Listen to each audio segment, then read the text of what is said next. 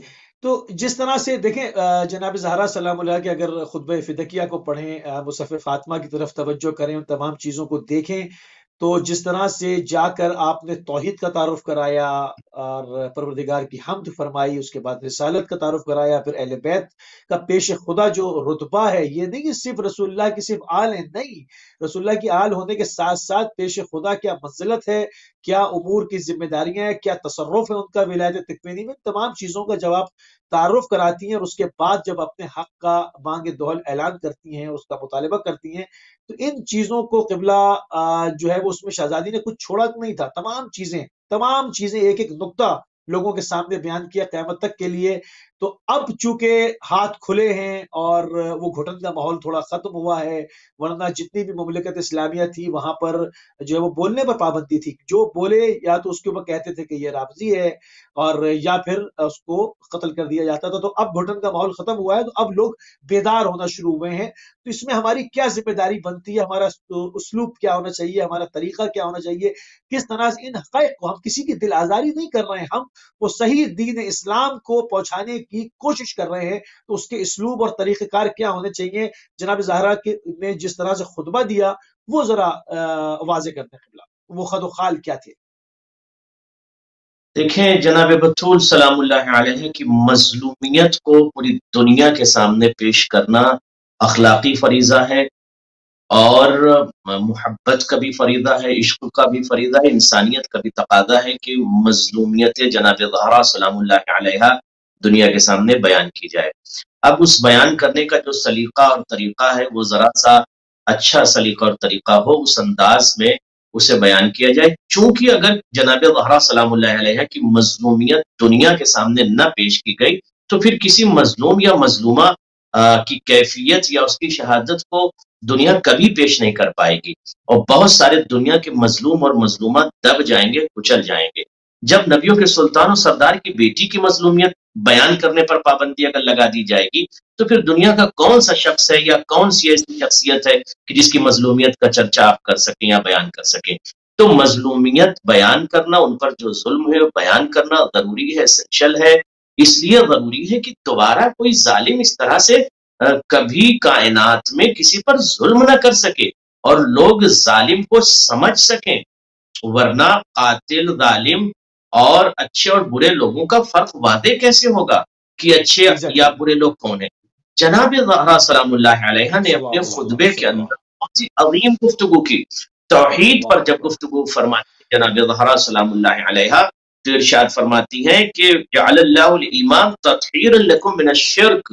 آپ دیکھیں کہ ہے کسی میں اتنی جرأت جو اس انداز میں توحید پر کلام کرے.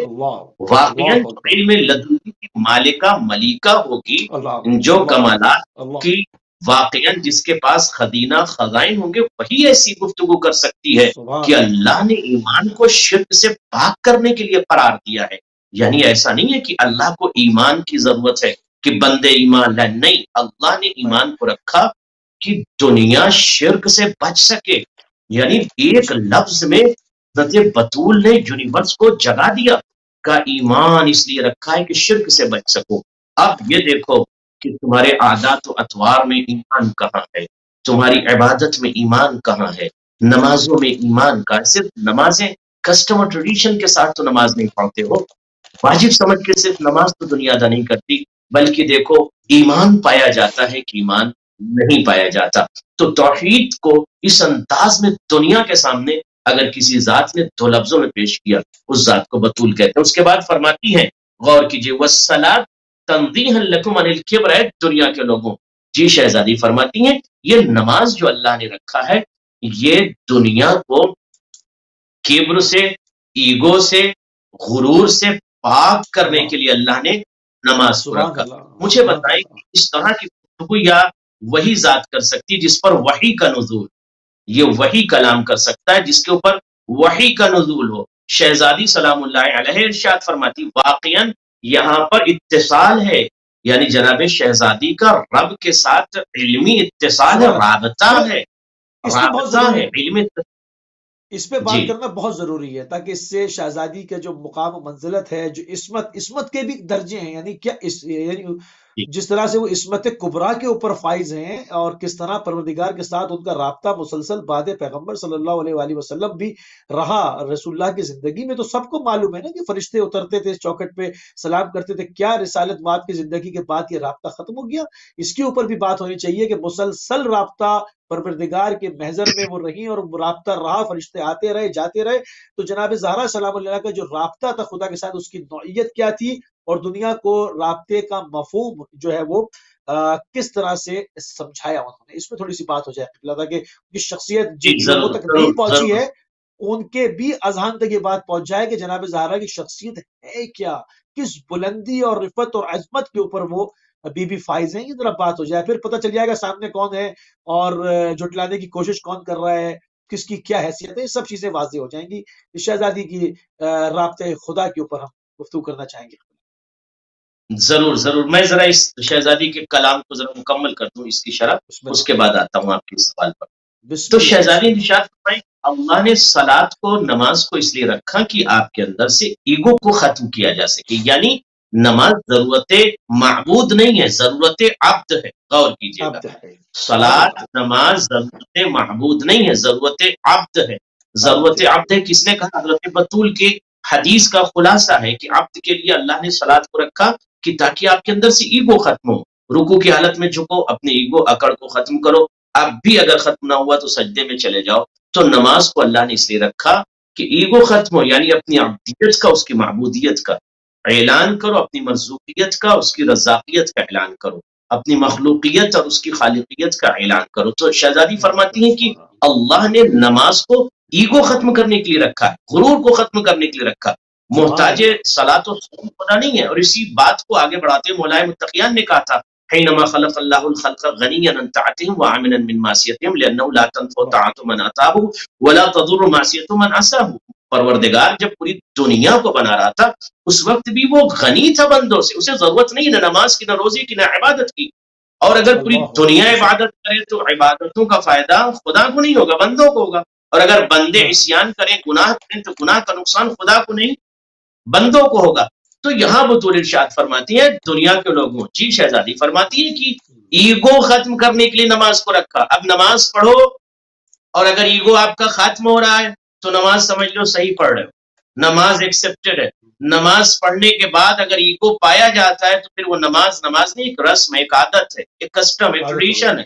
اور اگر نماز کے بعد ایگو ختم ہو رہا ہے، جوانان غور کرنا آج اس پیغام حضرت بطول کے بعد کہ اگر نماز پڑھنے کے بعد ہمارے اور آپ کے اندر سے اکڑ، ایگو، غرور، تکبر ختم ہو رہا ہے تو اس کا مطلب ہماری نماز واقعی ایکچوئل نماز ہے.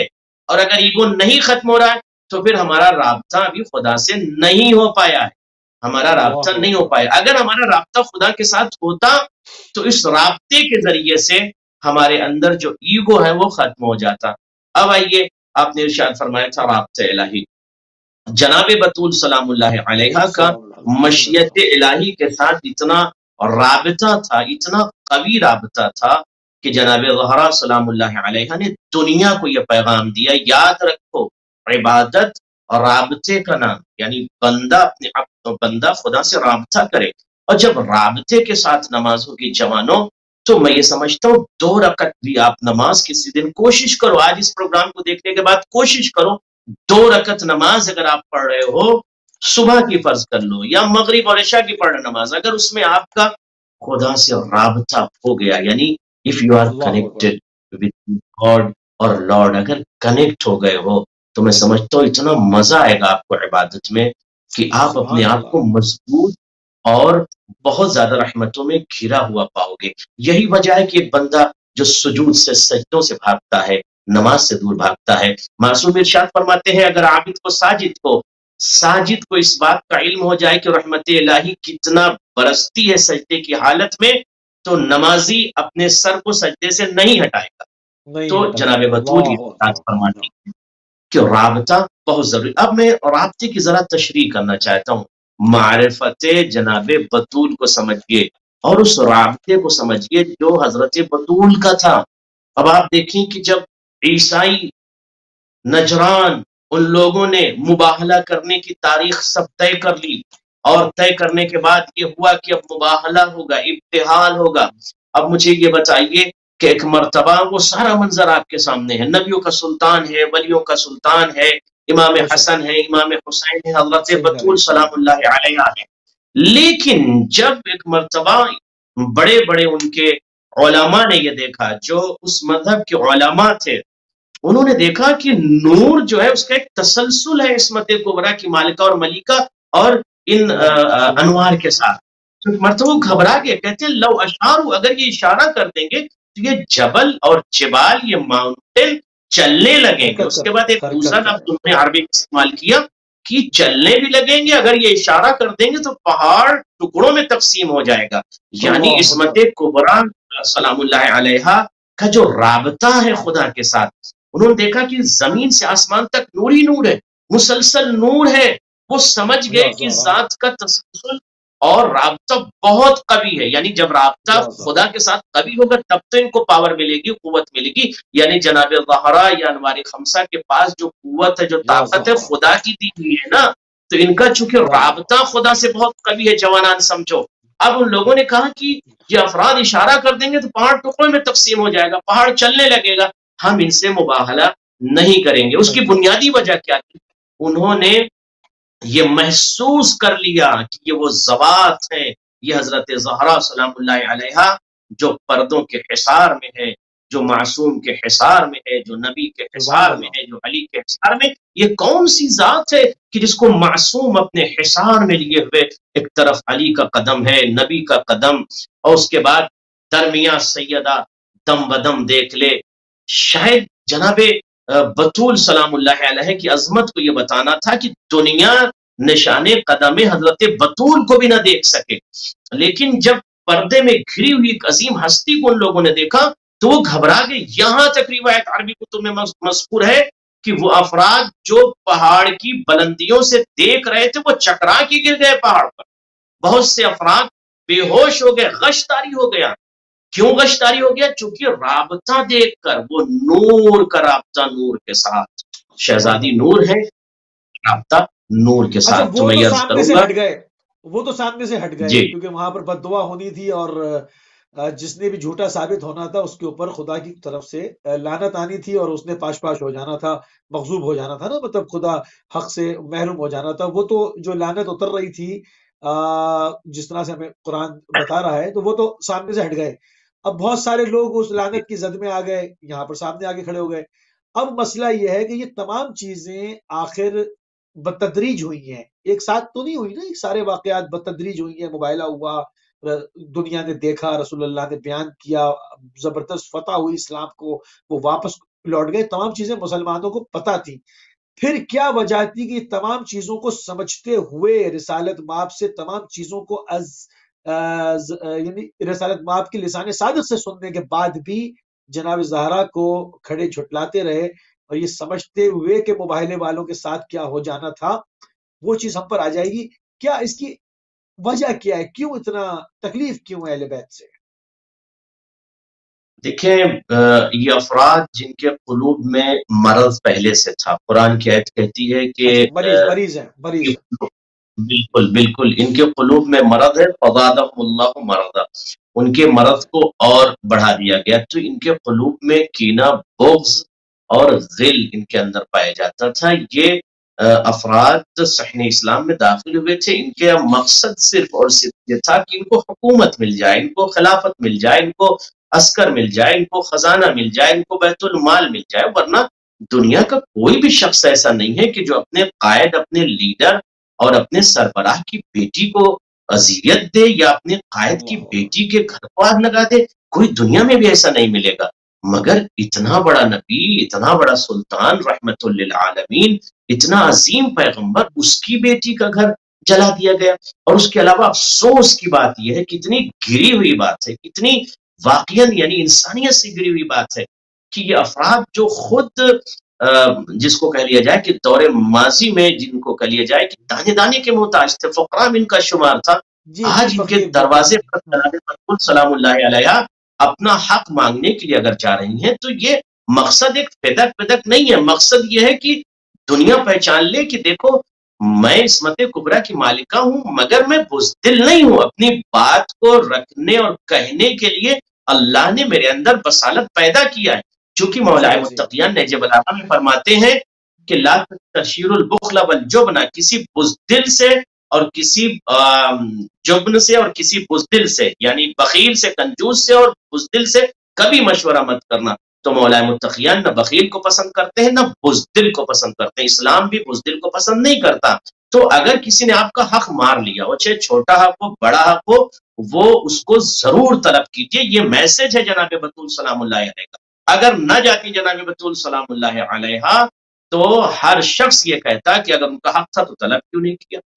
اچھا، جب حق طلب کیا جائے گا تو اور بھی ملف کھلے گی، اور بھی فائل کھلے گی کہ انہوں نے حق کیوں دبا لیا، کیوں حق لے لیا، تو ریالٹی پتہ چلے گی۔ تیسری چیز جو سب سے اہم ہے، دنیا کے سامنے یہ بات واضح ہو جائے گی کہ اہل بیت کا اسلام اور ہے، یعنی رسول اللہ صلی اللہ علیہ وسلم کا اسلام اور ہے، حکومت کا اسلام اور ہے، دونوں میں بہت ٹھیک ہے۔ فرق ہے، اچھا، اور اس یہاں پر فرق ایک چیز، کو دنیا میں دیکھ جی یہاں پر ایک چیز قبلہ، نصارہ نجران تو سامنے سے ہٹ گئے کہ جی لعنت آئے گی، انہوں نے کہا کہ جی ہم جزیہ بھی دیتے ہیں، تمام چیزیں ہم وہ انوار دیکھ رہے ہیں، اگر یہ اشارہ کریں تو پہاڑ حرکت کریں یا ٹکڑوں میں تبدیل ہو جائیں، جس طرح سے آپ نے عربی متن کا بھی حوالہ پیش کیا۔ اب وہ جو ان کے سامنے آ جائے تو کیا وہ لعنت اتری؟ کیونکہ لوگ سامنے آئے تو جھٹلایا۔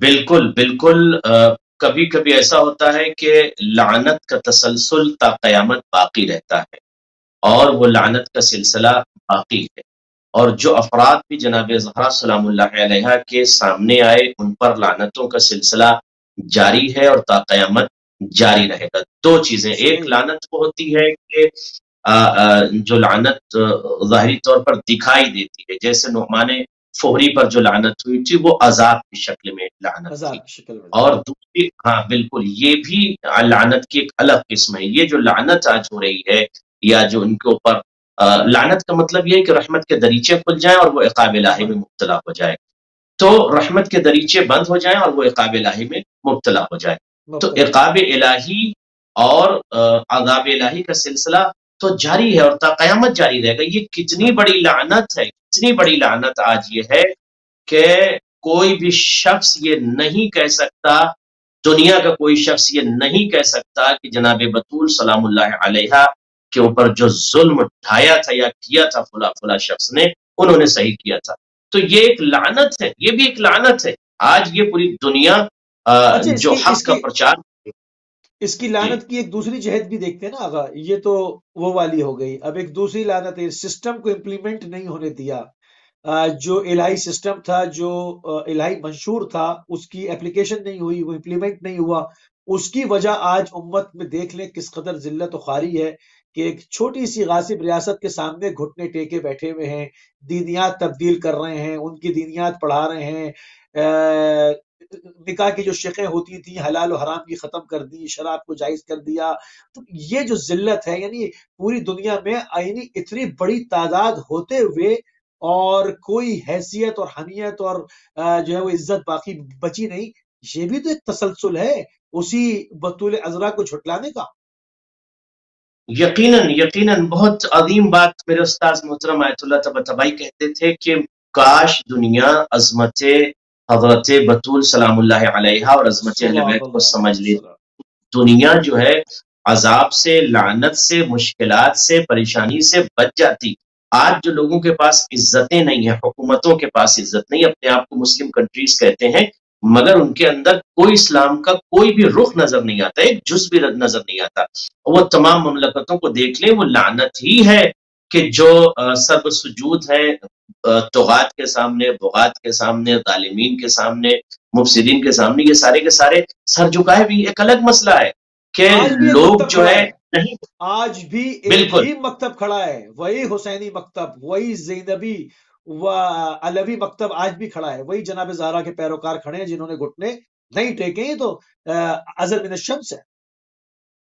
یقیناً ابھی کچھ دن پہلے میں کسی جگہ پہ تھا تو ہمارے کچھ اہل سنت دوست بھی وہاں بیٹھے ہوئے تھے، تو ہم سفر میں تھے تو انہوں نے ہم کو نہیں پہچانا، ہم سادے کپڑوں میں تھے، وہ بھی تھے، تو ایسی بات نکلی تو میں نے ان سے کہا کہ دیکھیں اس وقت پوری دنیا پریشان ہے، تو برجستہ انہوں نے کہا کہ یقیناً اس وقت اسلام بالکل اگر کہیں نظر آتا ہے تو صرف ایک ملک میں نظر آتا ہے، انہوں نے باقاعدہ اس ملک کا نام لیا، تو میں نے کہا نہیں نہیں وہ ملک تو کافر ملک ہے، اس نے جو ہے ابھی اسلام قبول نہیں کیا، باقی جتنے ملک ہیں انہوں نے جا کر سب نے فلا اسرائیل کے ہاتھوں بیعت کر لی اور اسلام قبول کر لیا۔ کہنے لگے نہیں نہیں نہیں نہیں وہ وہی ملک ہے جہاں پر اسلام نظر آتا ہے۔ میں نے کہا آپ یہ بات کیوں کہہ رہے ہیں، آپ کا تعلق کس مذہب سے ہے؟ کہنے لگے میں اہل سنت ہوں۔ تو میں نے کہا کہ اچھا تو آپ کو احساس ہوا کہ اگر کہیں اسلام ہے، ریئلٹی ہے، اور کہیں نبیوں کے سلطان و سردار کی گفتگو ہو رہی، کہنے لگے ہاں حقیقت یہی کہ وہی ملک ہے جو ایک شجاع ہے، بہادر ہے، اور حقیقت میں اسلام کے پرچم کو، سچائی کو، امن کو، شانتی کو بلند کر رہا ہے۔ تو میں یہ سمجھتا ہوں کہ اب دبے ہوئے زبان سے لوگ اس بات کا اعتراف کر رہے ہیں بالکل ایسے کہ جو اسلام حکومتوں نے پیش کیا تھا اس اسلام کو ان لوگوں نے اپنایا۔ میں ایک جملہ اور عرض کر دوں کہ مسئلہ یہ نہیں ہے کہ آج جو 54 یا 55 یا 56 یا 58 کنٹریز میں جو اسلام پایا جاتا ہے وہ خراب اسلام نہیں ہوتا، اسلام تو اچھا ہوتا ہے، مگر اس ملک کے جو افراد ہیں ان کے اندر اسلام کیوں نہیں پایا جاتا، یا وہ افراد ہیں ان کے اندر اسلام اپلیکیٹڈ کیوں نہیں، ان کے اندر اسلام کے اپلیکیشنز کیوں نہیں ہے، اسلام کیوں نہیں ہے؟ منفذ کیوں نہیں ہے وہاں پر؟ اس کی بنیادی وجہ سمجھ لیں، ان کے نزدیک جو اسلام ہے وہ اپنے حساب سے ٹھیک ہے، اور ان کے پاس جو اسلام ہے وہ ان کے حساب سے ٹھیک ہے۔ ٹھیک اس لیے ہے کہ انہوں نے جو اسلام لیا تھا وہ ایسے ہی اسلام تھا، شراب پینے والا اسلام، جھوٹ بولنے والا اسلام، دغا کرنے والا اسلام، سر کاٹنے والا اسلام، زنا کرنے والا اسلام۔ تو یہ جو ان کے پاس ملکوں کے پاس جو چیزیں ہیں، انہوں نے یہی اسلام لیا تھا اس دور کی حکومت سے، تو وہی اسلام اسی کو یہ نافذ کر رہے ہیں۔ تو اب یہ سمجھ لے کہ جو جس فیکٹری سے انہوں نے ریسیو کیا تھا مال، اسی کو آج تمام ملک بیچ رہے ہیں، اسی کو بیچ رہے ہیں۔ ہم نے تو دو جملوں سے لیا ہے نا، ہم نے تو ایک امیر المومنین کے جملے سے لیا اور ایک یبنا امیر المومنین کے جملے سے لیا۔ امیر المومنین نے فرمایا کون للظالم خصما وللمظلوم عونا، یہ مین لائن ہے، اس سے انحراف آج تک مکتب اہل بیت نے نہیں کیا، اسی پہ ڈٹے ہوئے ہیں۔ اور دوسرا یبنا امیر المومنین نے جب فرمایا الدئی و ابن الدئی قد درکزنی بین اثنتین بین الذلۃ والذلہ ہیہات من الذلہ، اگر ان دو پوائنٹس کو امت سمجھ جائے تو آج بھی آن ٹریک آئیں گے اور آپ کی عزت بحال ہو جائے گی، ورنہ ایسے ہی جس طرح بکریوں کا ریوڑ مار کے بھگایا جاتا ہے اسی طرح سے یہی حشر ہوتا رہے گا۔ بالکل صاف سی بات ہے۔ یقیناً، یعنی جس فیکٹری کا مال ہوگا تو مال تو بتائے گا نا کہ پروڈکشن کہاں کا ہے۔ یہ جو اسلام پیش کیا جا رہا ہے 58 کنٹریز میں یا 55 کنٹریز میں، تو یہ بتائے گا ہی نا کہ ہم کو کہاں سے لایا گیا ہے۔ تو 1400 سال پہلے جو حکومتی اسلام تھا، جس کو یہ لوگ اسلام کہہ رہے تھے، اسی کو یہ لوگ پیش کر رہے ہیں۔ اب چونکہ نہ ان کے پاس ہیومینٹی ہے، ایکچوئل جو پروفٹ آف پیس کا جو اسلام ہے وہ ہیومینٹی پر مبنی ہے، وہ انسانیت پر مبنی ہے۔ اسلام نے کسی شخص کے سر کاٹنے کی اجازت نہیں دی ہے، چاہے وہ کسی بھی مذہب کا ہو، مسلک کا ہو، کسی بھی ریلیجن کا ہو۔ یہ مذہب اسلام، ایکچوئل جو مذہب اسلام ہے، کسی کو ہرٹ کرنے کی اجازت نہیں دیتا۔ میں بہت ذمہ داری سے جملہ کہہ رہا ہوں، جوانان غور کرنا، اہل تشیع کی کتابوں کو پڑھو، اہل تشیع کی بکس کو پڑھو، اور پڑھ کر دیکھو کہ ایکچوئل جو ہیومینٹی ہے، انسانیت ہے، وہ کہاں ہے۔ رسول خدا صلی اللہ علیہ وآلہ وسلم جس خاتون دیکھنے جا گئے تھے جو ان کو ہرٹ کر رہی تھی، شی واز ناٹ مسلم، وہ مسلمان نہیں تھی، پھر بھی نبیوں کا سلطان و سردار دیکھنے گیا۔ تو اسلام انسان کے احترام کا حکم دیتا ہے، مذہب اور مسلک اور دھرم بات کی چیز ہے۔ تو اگر دنیا میں کوئی انسانیت کی بات کرتا ہے تو اس ذات کو علی کہتے ہیں، اس ذات کو نبی کہتے ہیں، اس ذات کو حسین کہتے ہیں۔ آج جو ٹیررزم پیش کیا جا رہا ہے، جو دہشت گردی دنیا میں پیش کی جا رہی ہے، میں یہ سمجھتا ہوں چونکہ ان کے یہاں اس لیے برا نہیں ہے، ان کے یہاں اس لیے برا نہیں ہے، یہ جیسے اسلام ہے، یہ فلاں ہے، یہ طالبان ہے، یہ فلاں ہے، ان کا سر کاٹ لو، ان کا تدمیر کر دو، تفجیر کر دو۔ اپنے حساب سے ٹھیک کر رہے ہیں نا، وہ تو اپنے حساب سے ٹھیک کر رہے ہیں، پڑھایا ہی کیا وہ یمن گئے، جا کے احسن مالک اپنے بن حساب نویرہ کا سے. سر کاٹ لائے، نہیں وہ تو مالک بن نویرہ کا سر کاٹ لائے، اس کو اٹھا کے دیگ میں جی جی تیسرے جی. پتھر کی جگہ جو ہے اس کے اوپر کھانا پکا کے کھاتے رہے، پھر بھی سیف الاسلام احسن رہے، رات بھر ان احسن کی زوجہ کے ساتھ زنا کرتے رہے، پھر بھی سیف الاسلام ہے. تو انہوں نے جو اسلام لیا وہ تو اپنے حساب سے اس کے اوپر عمل کر رہے ہیں. ہمارا کام ہے کہ ہم ان کو احسن طریقے سے آئینہ دکھائیں گے. اصل اسلام یہ نہیں ہے بھائی، اسلام محمد یہ ہے. جی بالکل. اب وقت آ گیا ہے کہ ریئل اسلام، اب چونکہ یہ ان کو اس لیے برا نہیں لگتا، ان کو خراب اس لیے نہیں لگتا، یہ جو تمام چیزیں پوری دنیا میں ہوتی، میں بچوں کو یہ بتانا چاہتا ہوں جوانوں کو، کہ چونکہ جس فیکٹری کا مال ہے جہاں سے لوگ لے کر آئے ہیں وہاں پہ ایسے ہی تھا اور اسی چیز کو پوری دنیا میں پیش کیا جا رہا. تو ایکچوئل اسلام اگر آپ کو دیکھنا ہے تو صرف اور صرف در اہل بیت پر ریئل اسلام، اور ریئل اسلام وہی ہے جہاں پر ہیومینٹی ہے، جہاں پر ڈگنیٹی ہے، جہاں پر انسانیت کا احترام ہے، وہی ریئل اسلام ہے. اسی کو سمجھنے کی ضرورت ہے، ورنہ جہاں پر سر کاٹ لیے جائیں، جہاں پر تفجیر کیا جائے، جہاں پر گھر جلایا جائے، جہاں پر پسلیاں توڑ دی جائیں، جہاں پر ایک 18 سال کی خاتون کو اتنا ستایا جائے کہ وہ عصا کا سہارا لے کر چلے، وہ کوئی بھی نہیں ہو سکتا الا یہ کہ دہشت گرد تھے وہ افراد، ظالم تھے وہ افراد، ٹیررسٹ تھے وہ افراد، اور آتنکوادی تھے وہ افراد جنہوں نے نبیوں کے سلطان اور سردار کی بیٹی پر ظلم کیا. اور اسی طرح سے دہشت گردی اتنی آگے بڑھ گئی کہ جب بطول سلام اللہ علیہ کے گھر کو جلایا، اور یہی ہمت ان دہشت گردوں کی اتنی ہو گئی کہ پھر یہی فکر، یہی تھاٹ کربلا تک پہنچ گئی. اور اگر بہت بہت پرانا جملہ ہے مگر بار بار اس لیے ضروری کہنا کہ چونکہ اگر در بطول سلام اللہ علیہ کو نہ جلایا جاتا تو پھر ہمت نہیں ہوتی. اب جب ان کی ہمت کیسے ہو گئی کہ جب اتنے بڑے نبی کے سردار کی بیٹی کا گھر جلا سکتے ہیں تو نواسی کا گھر جلانے میں انہیں کوئی مشکل پیش نہیں آئی، اور وہ بالکل نہیں گھبرائے، ان کا دل نہیں لرزا، بلکہ سلطان انبیاء نواسی کا بھی گھر جلا دیا. جی گھر جلا دیا. بڑا ایک شعر کے اندر شاعر نے اس فکر کو سمیٹا ہے، وہ بھی ہدیہ کر دوں اپنے ناظرین کے لیے. اکثر تو پڑھتا رہتا ہوں مگر ٹی وی پہ ہر وقت مختلف جو ہے وہ آڈینس ہوتی ہے. دشمنی حیدر کرار کی روکے نہ رکی، دشمنی حیدر کرار کی روکے نہ رکی، یہ بدر کی آگ تھی جو کرب و بلا تلک پہنچی. یہ اس کے شاخسانے، اس کی جو جڑیں ہیں یہ کہیں اور ہیں. تو آگے بڑھتے ہیں. بہرحال ہم نے تو آواز لگانی تھی، ہمارا کام ہے کہ ہم اس آواز لگائیں، اذان دیں. اس کے بعد لوگوں کے اوپر منحصر ہے کہ وہ اپنی تحقیق کا دائرہ کہاں تک وسیع کرتے ہیں، کہاں تک وہ سطح قلبی ان کے اندر پائی جاتی ہے، کہاں تک وہ سطح نظری ان کے اندر پائی جاتی ہے، کہاں تک وہ بائسنس کو ہٹا کر حقائق کی طرف جو ہے وہ اپنی نگاہ کو وسیع کرتے ہیں. یہ ان کے اوپر ہے. ہمارا کام تھا ان تمام دریچوں کو آپ کے سامنے، آپ کے اذہان کے سامنے برملا کر دینا. وہ ہم پوری کوشش کر رہے ہیں. عظمت کبریٰ کی مالک جناب فاطمہ الزہرا سلام اللہ علیہ کی عظمت اور ان کی معرفت کے حوالے سے قبلہ زبدتاً روشنی ڈالیں کہ سلطان الانبیاء حضرت محمد مصطفیٰ صلی اللہ علیہ وآلہ وسلم نے کس انداز میں پوری کائنات کے سامنے عظمت زہرا کو پیش کیا. یقیناً ناظرین اگر ایک ایک لفظ پر غور کریں کہ نبیوں کے سلطان و سردار نے اردو میں کہہ دوں، ابھی حدیثیں پڑھوں گا تو وقت لگے گا، وقت کم ہے.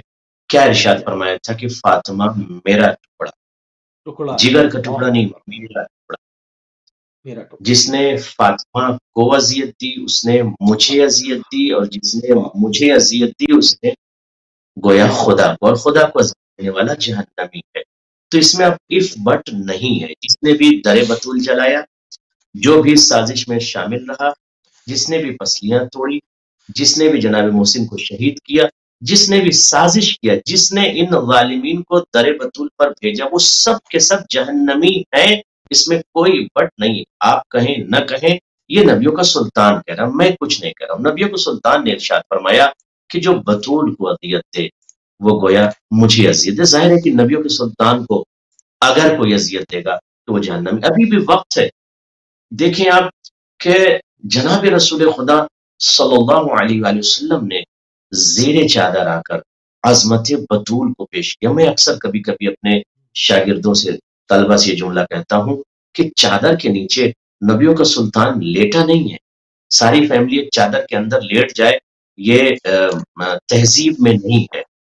چادر کے نیچے لیٹے نہیں ہے ساری کی ساری فیملی، بلکہ چادر کے نیچے جمع غور کیجیے جمع ہوا ہے، زیر بہت عمدہ بات ہے، زیر زیر چادر جو ہے جمع ہوئے ہیں، تحت الکساء یعنی چادر کے نیچے، لیٹنے کا لفظ عربی میں استعمال نہیں ہوا ہے۔ نہیں ہو، تو جب سبحان اللہ سبحان اللہ، وہ آپ پڑھیں گے ایک تمنا جمیعن، جب ہم سب کے سب مکمل ہو گئے، کہاں مکمل ہو گئے؟ تحت الکساء، یہ نہیں کہا کہ ہم سب کے سب لیٹ گئے، وہاں پر مقصد، اس لیے اپنے شاگردوں اور بچوں کے لیے کہہ رہا ہوں کہ مقصد وہاں پر جا کر نبیوں کے سلطان کو یہ بتانا تھا، دنیا کو غور کریں، آپ پوری دنیا یہ جانتی ہے کہ شفا کے لیے در نبی صلی اللہ علیہ وآلہ وسلم ضروری ہے۔ اگر کوئی مریض ہے، اسے چاہیے کہ در حضرت پیغمبر سلام اللہ علیہ پر جائے، نبیوں کے سلطان کے دروازے پر جائے، یعنی نبی کو اللہ نے وہ قوت دیا ہے کہ دنیا کو وہ شفا عطا کر سکتے ہیں، مریض کو ٹھیک کر سکتے ہیں، مردہ کو زندہ کر سکتے ہیں،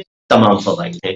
مگر یہاں پر جناب رسول خدا نے پوری کائنات کو ہلا دیا کہ نبیوں کا سلطان یہ کہہ رہا ہے کہ انی اجدو فی بدنی ضعفا، اے فاطمہ سلام اللہ علیہ، میں اپنے بدن میں ضعف محسوس کر رہا ہوں، فکر میں ضعف نہیں ہے، شعور میں ضعف نہیں ہے، نبوت میں ضعف نہیں ہے، اس لیے لفظ بدن کا استعمال کیا نبیوں کے سلطان نے کہ کل کا مورخ یہ نہ لکھتے کہ نبی نے کمزوری محسوس کی، نبی نے کمزوری محسوس نہیں کی، بلکہ بدن میں کمزوری محسوس کی۔ بدن میں کمزوری ہونا، جسم میں کمزوری ہونا الگ شے ہے۔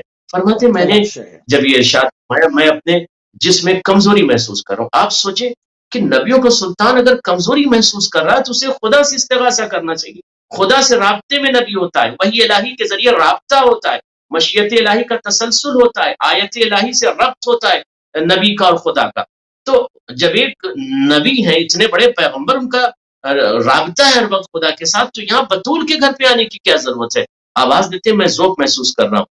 اب کیا نبی کو پتہ نہیں تھا کہ میرے ذوف کا حل وہ چادر ہے جس کو بطول اپنے دست مبارک سے مس کر، اور جب مس کر دیں گی تو میرے جسم کا ذوف ختم ہو جائے گا۔ نبیوں کا سلطان، جوانوں پیغمبروں کا پیغمبر، آپ کو، ہم کو، دنیا کو یہ بتا رہے تھے اتنا بڑا نبی ہوں، اتنا بڑا پیغمبر ہوں، مگر میں اپنے ذوف کو ختم کرنے کے لیے مجھے فاطمہ کی ضرورت ہے، میں در فاطمہ پر آیا، میں دریچے فاطمہ پر، میں اتنا بڑا نبی ہو کر در فاطمہ پر آیا ہوں۔